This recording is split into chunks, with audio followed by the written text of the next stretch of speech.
தினம் ஒரு திருக்கோயில் வரிசையில் இன்றைய தினம் நாம் தரிசிக்கப் போகிற ஆலயம் தென் திருப்பேரை அருள்மிகு மகர நெடுங்குழைக்காதர் ஆலயம்.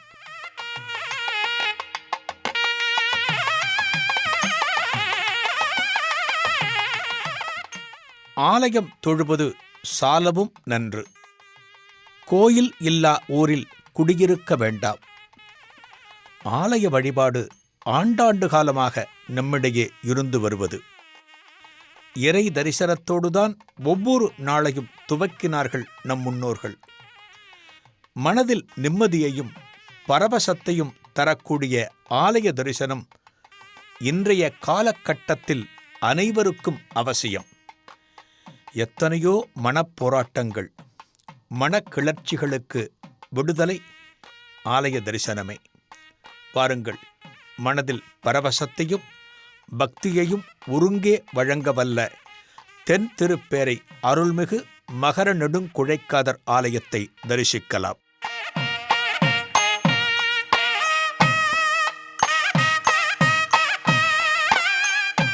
திருநெல்வேலி திருச்செந்தூர் நெடுஞ்சாலையில் இந்த திருத்தலம் அமைந்துள்ளது.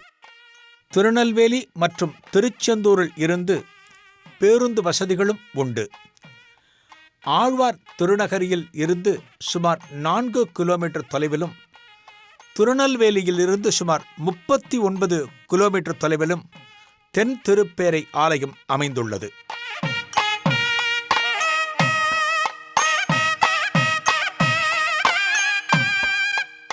நெல்லை மற்றும் தூத்துக்குடி மாவட்டத்தில் அமைந்திருக்கிற நவ திருப்பதிகளுள் 7வது திருத்தலமாக இது போற்றப்படுகிறது. 108 திவ்ய தேச தலங்களுள் 53வது திவ்ய தேசமாக விளங்குகிறது.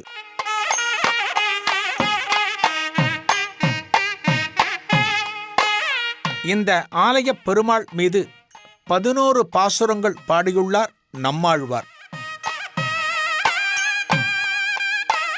இங்கே அமைந்துள்ள பெருமாளுக்கு மகர நெடுங்குழைநாதர், நிகரில் முகில்வண்ணன் என்கிற திருப்பெயர்களும் உண்டு. இங்கே அமைந்துள்ள தாயார் திருநாமம் திருப்பேரை நாச்சியார், குழைக்காது நாச்சியார். இந்த ஆலயத்தின் தல வரலாற்றை பார்க்கலாமா? தங்கத் திருப்பேரை என்னும் திருநாமத்துடன் தோன்றிய பூமகள் தனது தங்கத் திருமேனிக்கு கரிய நிறம் வேண்டி தாமிரபரணி நதிக்கரையில் பெருமாளை வேண்டி தவமிருந்த திருத்தலம் இது. திருமாலின் தேவியர்களுள் ஸ்ரீதேவி சிவந்த நிறம் கொண்டவர், பூதேவி கருமை நிறம் கொண்டவர். சிவந்த நிறம் கொண்ட தம்மை விட பூதேவியிடம் அதிக அன்பு கொண்டவராக திருமால் இருப்பதைக் கண்ட திருமகள் துர்வாச முனிவரிடம் சென்று பூதேவியின் கரிய நிற மேனியை சிவந்த பொன்மேனியாக மாற்றுமாறு வேண்டிக் கொண்டாராம். எப்படி இருக்கிறது பார்த்தீர்களா?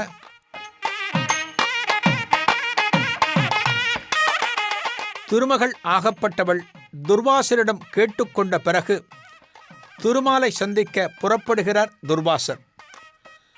அவர் அங்கு போன நேரத்தில் திருமாலிடம் சயனித்திருந்த பூமகள் துர்வாசர் வந்ததை கவனிக்காமல் இருந்துவிட்டாள்.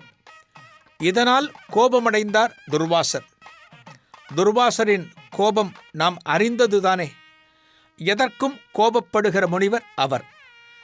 கரிய நிறம் இருப்பதாலும் அதனால் திருமால் உன்மீது மையல் கொண்டிருப்பதாலும் தானே உனக்கு இந்த கர்வம் என்று சொல்லி பூமாதேவியின் கரிய திருமேனியை திருமகளைப் போன்று தகிக்கும் தங்க நிறமாக்கி சபித்து விட்டார்.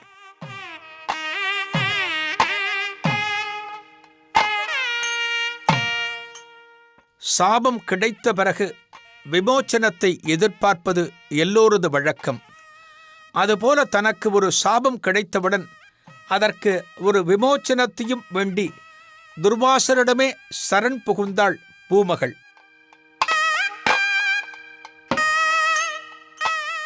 தன்னை பொறுத்தருள வேண்டும் என்று வேண்டினாள். சாப விமோச்சனத்திற்கும் ஒரு வழி கேட்டாள். அதற்கு தாமிரபரணி நதிக்கரையில் உள்ள அரிபதம் என்னும் திருப்பதி சென்று திருப்பேரை எனும் பெயர் தாங்கி திருமாலை வழிபட்டு வந்தால் மீண்டும் கரிய திருமேனி அடைவாய் என்று பூமகளின் விமோச்சனத்திற்கு வழி சொன்னார் துர்வாசர்.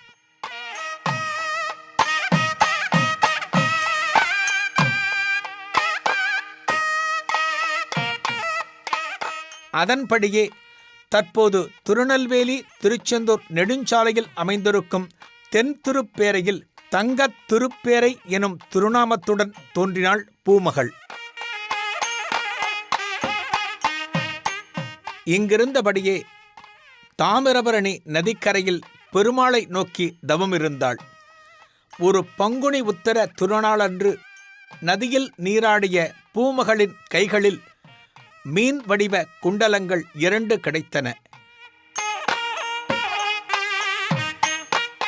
தன் கைகளில் கிடைத்த மீன் வடிவ குண்டலங்களை பெருமாளிடம் கொண்டு சென்று அவரது காதுகளில் அணிவித்தாள் பூமகள். இதனால் உள்ளம் குளிர்ந்த திருமால் அப்போதே பூமகளுக்கு காட்சி கொடுத்து அவளை தன்னோடு சேர்த்து கொண்டார்.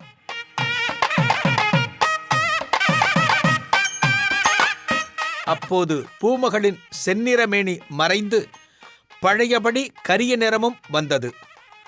பூமகள் அணிவித்த நீளமான மீன் குண்டலங்களை அணிந்திருப்பதால் இங்கே கோயில் கொண்டிருக்கும் பெருமாள் பிற்காலத்தில் நெடுங்குழைக்காதர் என்று அழைக்கப்பட்டார்.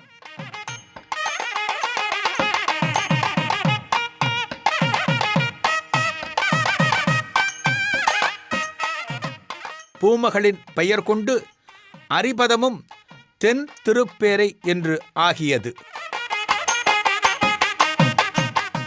108 வைணவ திவ்ய தேசங்களில் சோழ நாட்டில் திருச்சிக்கு அண்மையில் திருப்பேர் நகர் என்ற திருத்தலம் ஒன்று இருப்பதால் இந்த திருத்தலத்தை தென் திருப்பேரை என்று அழைக்க ஆரம்பித்தனர்.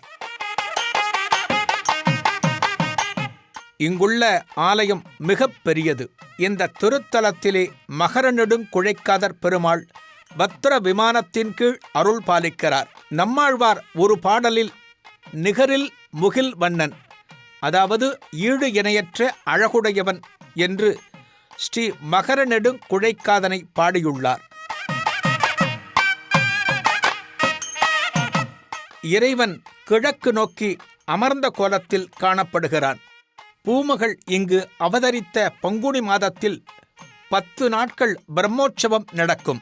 சாதாரணமாக பெருமாளுக்கு நேர் எதிரே திருக்காட்சி தரக்கூடிய கருட பகவான் இந்த ஆலயத்தில் சற்றே விலகி காணப்படுகிறார். கருடன் சந்நிதி பெருமாளுக்கு நேர் எதிரே அமையாமல் சற்று விலகி அமைந்திருப்பது இந்த திருத்தலத்தின் தனிச்சிறப்பு. என்ன காரணம்? வேத மந்திரங்களையும் விழாக்கள் நடைபெறும் ஓசையையும் குழந்தைகள் விளையாடும் ஓசையையும் பெருமாள் நித்தமும் கேட்க விரும்பியதாலேயே இப்படி கருட பகவான் சற்று விலகி அமைந்திருப்பதாக இந்த திருத்தலம் பற்றிய பாடல்களில் சொல்லப்பட்டுள்ளது.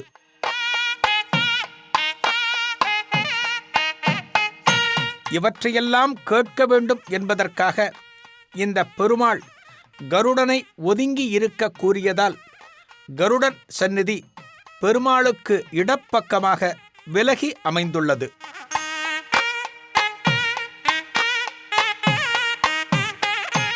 வேத ஒலியும் விழா ஒலியும் பிள்ளை குழா விளையாட்டு ஒளியும் அராத்திருப்பேரையில் சேர்வன் நானே என்ற நம்மாழ்வார் பாசுரமும் இதையே நமக்குச் சொல்வதாக அமைந்திருக்கிறது.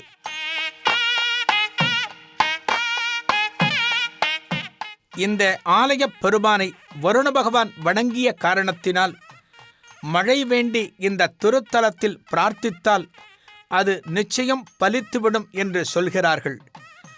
அப்படிப்பட்ட பிரார்த்தனைகள் இன்று வரை பொய்த்ததில்லையாம்.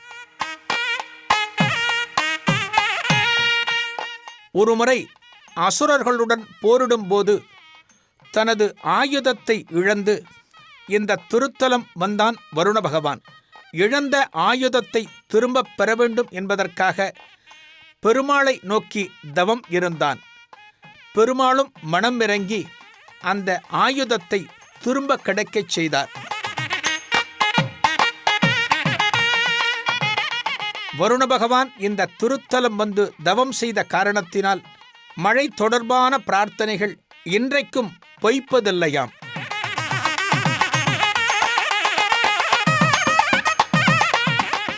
பத்தாம் நூற்றாண்டின் மத்தியில் கொடிமரமும் மண்டபமும் பின்வெளி மண்டபம் தேரும் செய்யப்பட்டதாக கல்வெட்டுகள் கூறுகின்றன.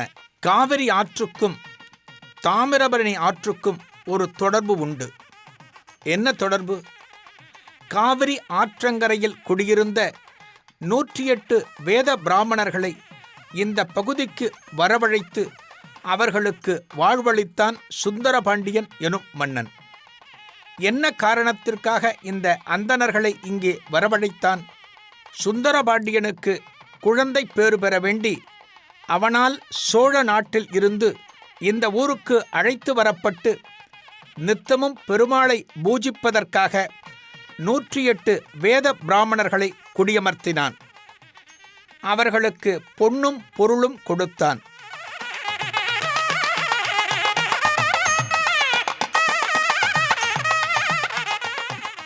அந்த வழியில் வந்த அந்தணர்கள் இந்த பெருமாளை தங்களுள் ஒருவராகவே கருதி கைங்கரியங்களை செய்து வருகின்றனர்.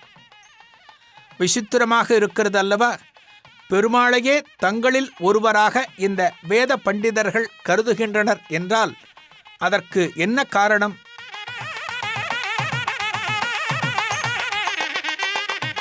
சுந்தரபாண்டியன் 108 வேத பிராமணர்களை அழைத்து வந்தான் என்று பார்த்தோம் அல்லவா? அவர்கள் ஒவ்வொருவருக்காக தானம் வழங்கிக் கொண்டிருந்த போது 108வது பிராமணரை காணவில்லை. 107 பேர் இந்த தானங்களை பெற்றுவிட்டார்கள். 108 பேருக்கு கொடுக்க வேண்டும் என்று தீர்மானித்து ஒருவர் மட்டும் குறைந்தபோது வருத்தப்பட்டான் மன்னன் சுந்தரபாண்டியன். என்ன செய்ய முடியும்? அந்த நேரத்தில் இந்த பிரச்சனையை தீர்த்து வைக்குமாறு பெருமாளிடமே ஒரு பிரார்த்தனை வைத்தான். இங்கே குடிகொண்டிருக்கிற பெருமாளே மன்னர் முன்னால் ஒரு வேத பிராமணராக வந்து தானம் பெற்று சென்றாராம்.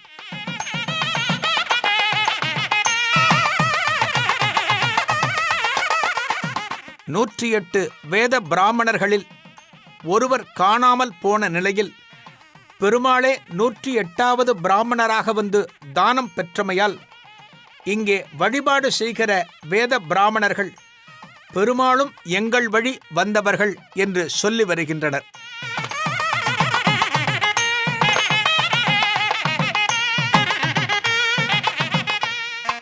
மிக பிரம்மாண்டமான ஆலயம்.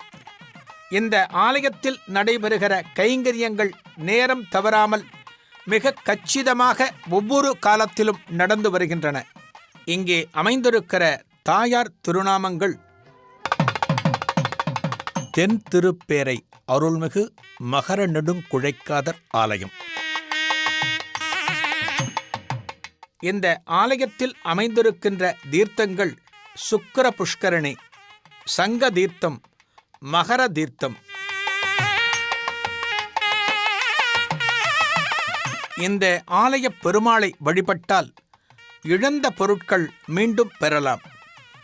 அதற்கு உதாரணமாக தலபுராணத்தில் ஒரு சம்பவம் குறிப்பிடப்பட்டுள்ளது. அந்த நாளில் விதர்ப்ப தேசத்தை ஒரு மன்னன் ஆண்டு வந்தான். கடுமையான வறட்சி மற்றும் பஞ்சத்தால் விதர்ப்ப தேசம் பெரிதும் பாதிக்கப்பட்டது. இதிலிருந்து மீள விரும்பினான் மன்னன்.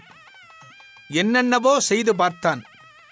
வறட்சியும் பஞ்சமும் அந்த நாட்டை விட்டு விலகவில்லை.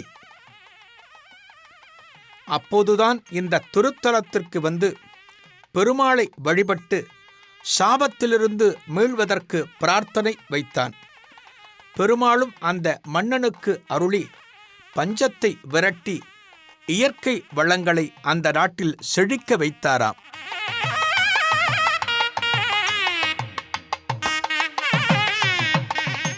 திருநெல்வேலி, தூத்துக்குடி மாவட்டங்களில் நவ திருப்பதி விசேஷம். அந்த திருத்தலங்களுள் இந்த ஆலயமானது சுக்கிர பகவானுக்கு உண்டான திருத்தலமாகச் சொல்லப்படுகிறது.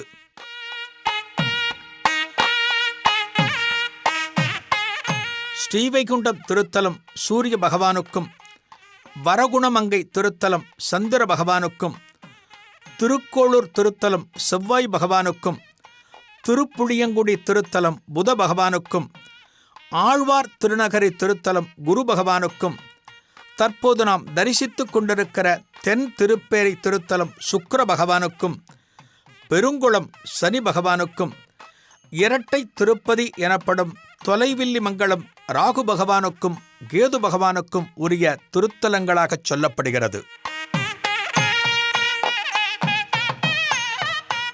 வாழ்க்கையில் நாம் பெற வேண்டியது சுக்கிர தசை. அவனுக்கு சுக்கிரம் என்னவா கொற்றான் பார் என்று நாம் கேட்கிறோம் அல்லவா? அந்த சுக்கிர பகவானின் பரிபூர்ணமான அருளை பெற வேண்டுமென்றால் இந்த திருத்தலத்தில் உரைகின்ற பெருமாளை தரிசிக்க வேண்டும். 21 நாட்கள் கொண்டாடப்படும் மார்கழி அத்தியன உற்சவம், தை மாதத்தில் 4 நாட்கள் களை கட்டும் தை கணு உற்சவம் ஆகியவை இந்த ஆலயத்தின் முக்கியமான திருவிழாக்கள். தவிர புரட்டாசி சனிக்கிழமைகள், மார்கழி மாதத்தின் 30 நாட்கள், வைகுண்ட ஏகாதசி, நவராத்திரி போன்றவையும் வெகு சிறப்பாக ஆலயத்தில் கொண்டாடப்படுகிறது. இந்த ஆலயத்தின் தாயாரான திருப்பேரை நாச்சியாரை சனிக்கிழமைகளிலும் வெள்ளிக்கிழமைகளிலும் வணங்குவது சிறப்பு. நவராத்திரி காலத்தில் இந்த தாயாருக்கு நடக்கின்ற அலங்காரம் வெகு சிறப்பு.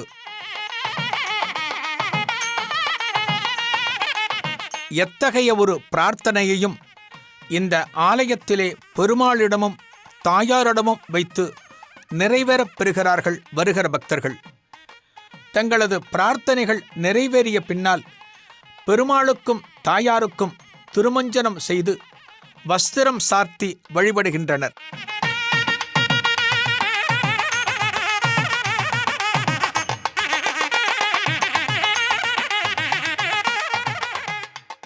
ஆலயங்கள் கலாச்சாரத்தை பறைசாற்றும் சின்னங்கள். நாம் தரிசித்த இந்த தென் திருப்பேரை ஆலயம் புராதனமானது, பிரம்மாண்டமானது. நிலமகளைப் போன்ற பொறுமை நமக்கு வர வேண்டும். அலைமகளைப் போன்ற அழகு நமக்கு வர வேண்டும். தெய்வ பக்தியில் சிறந்து விளங்கினால் நற்குணங்கள் தாமாகவே நம்மை வந்தடையும்.